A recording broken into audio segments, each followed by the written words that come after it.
या ठिकाणी अल्पसंख्याक विभागाचे या विभागाचे प्रमुख आलम खान सर, नंतर शिवाजी कदम, गजानन काकडे, मुख्याध्यापिका मोरे मॅडम,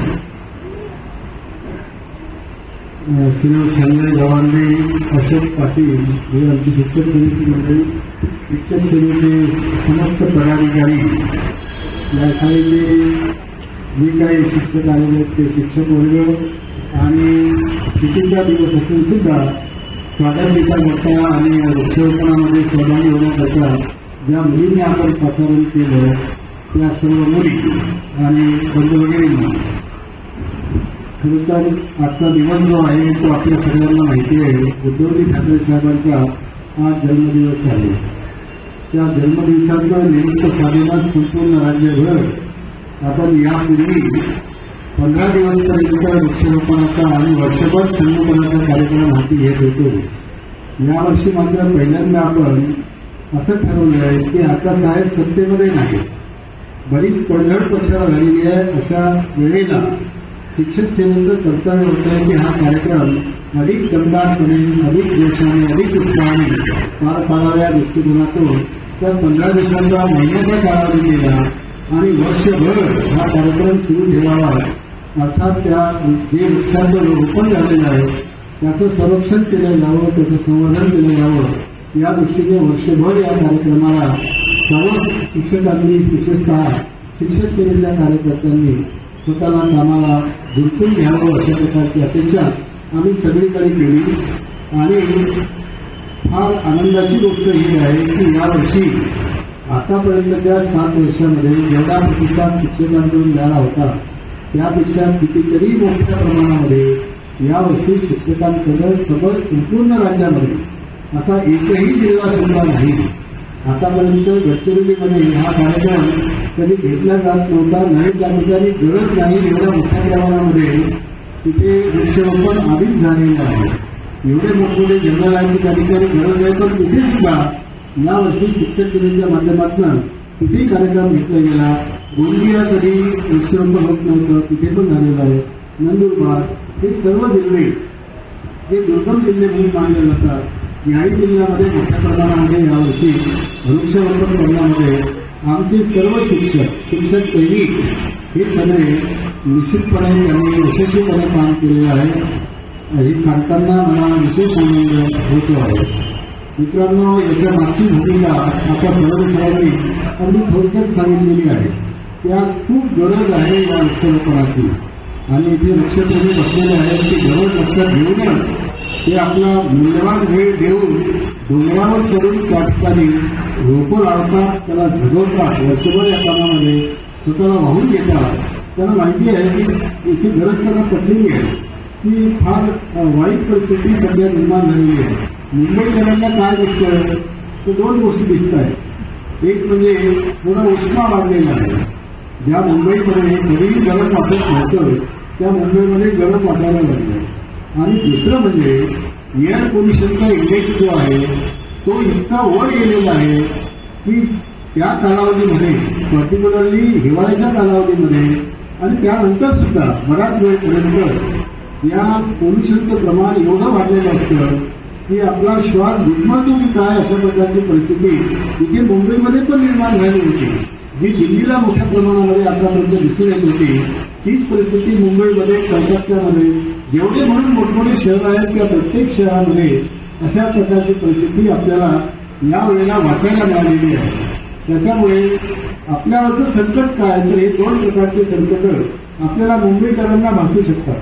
मुंबई हे असं शहर आहे की या ठिकाणी थोडे पट्टे आहेत वनवाईचे, ज्याला आपण मॅंग्रोव्ह म्हणतो आहे, ते मॅंग्रोव्ह आहेत.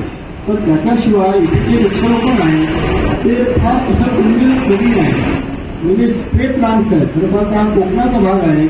या ठिकाणी मोठ्या प्रमाणामध्ये वृक्ष वाढू शकतात, त्यांच्या उंचीची चढावट निर्माण होऊ शकते. असं अनुकूल वातावरण या ठिकाणी असताना सुद्धा मुंबईमध्ये मोठ्या प्रमाणामध्ये अर्बनायझेशन झाल्यामुळे जंगलतोड मोठ्या प्रमाणात झाली. त्यामुळे इथे एकेकाळी खूप वर्षापूर्वी, 100 वर्षापूर्वी कदाचित फार मोठ्या प्रमाणामध्ये वृक्ष या ठिकाणी असते. पण मानवाने आपल्या शहरीकरणाच्या नादापायी हे सगळी मोठ्या प्रमाणामध्ये जंगलतोड केलेली आहे आणि त्याचे हे परिणाम जे आपल्याला दृश्य परिणाम मुंबईकरांना फार कमी दिसत आहे, पण ग्रामीण भागात तुम्ही जा याचे परिणाम फार मोठ्या प्रमाणात दिसत आहेत. ज्या ठिकाणी 40 डिग्री सेल्सिअसच्या वर कधी टेम्परेचर जात नव्हतं त्या ठिकाणी 45-50 पर्यंत गेलेलं आहे. चंद्रपूर घ्या, गोंदिया घ्या, गडचिरोली घ्या, या सर्व जिल्ह्यांमध्ये किंबहुना नागपूरमध्ये सुद्धा 50ला काटा टेकतो की काय अशा प्रकारची स्थिती निर्माण झाली. म्हणजे झाडावरचे जे पक्षी आहेत ते पक्षी त्या उन्हाच्या त्या तीव्रतेमुळे त्या झाडावरून मरून पट्टी खाली की काय अशा प्रकारची स्थिती आता निर्माण झालेली आहे. याला उत्तर शोधण्याची खूपच आवश्यकता आहे. पण मला वाटते आता मी खूप काही त्याचे तुम्हाला गोष्टी सांगत नाही, परंतु शिक्षकांनी काही जे प्रयोग केलेले आहेत ना ते आपण लक्षात घेण्याची गरज आहे. शिक्षक सुद्धा काय करू शकतो आणि म्हणूनच त्या सगळे उदाहरणं डोळ्यासमोर ठेवून आम्ही हा कार्यक्रम हाती घेतला. शिक्षकांच्या माध्यमातून आणि विद्यार्थ्यांच्या माध्यमातून संपूर्ण महाराष्ट्रामध्ये परिवर्तन घडू शकतं या विश्वासापोटी आम्ही हा कार्यक्रम घेतला.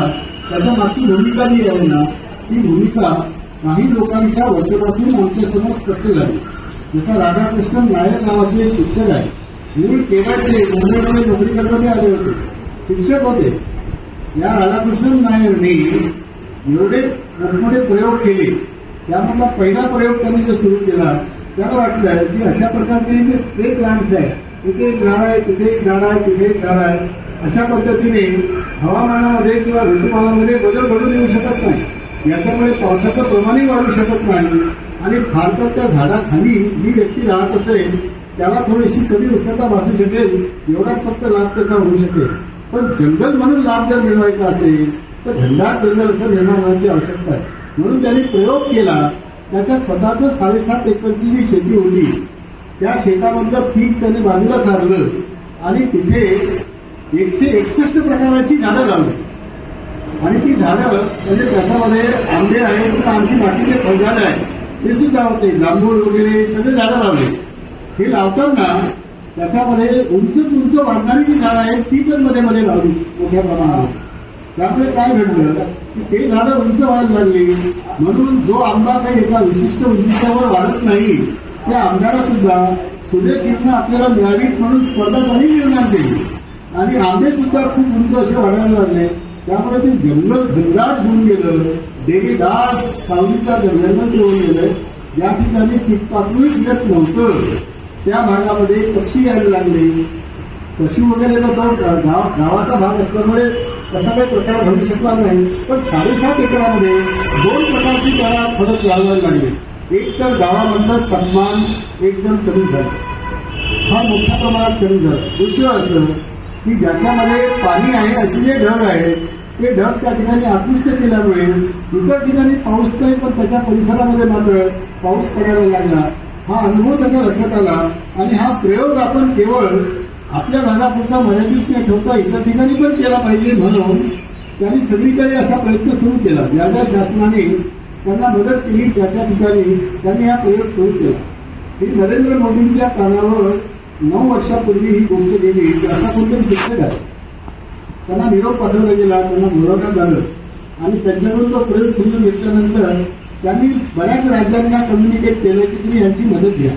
12 राज्यामध्ये 105 ठिकाणी एका 5 ते 6 वर्षाच्या कालावधीमध्ये त्यांनी जंगलं निर्माण केली.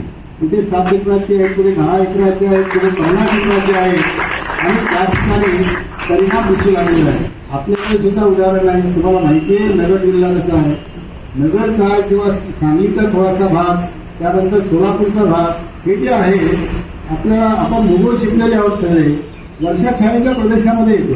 त्यामुळे पावसाचं प्रमाण नगरमध्ये खूपच कमी होतं. 15 इंच पाऊस फक्त, 15 इंचापेक्षा कमी पाऊस. म्हणजे नगरमध्ये कोणतेही पीक येऊ शकणार नाही अशा प्रकारची ओसाड जमीन त्या ठिकाणी निर्माण झाली होती.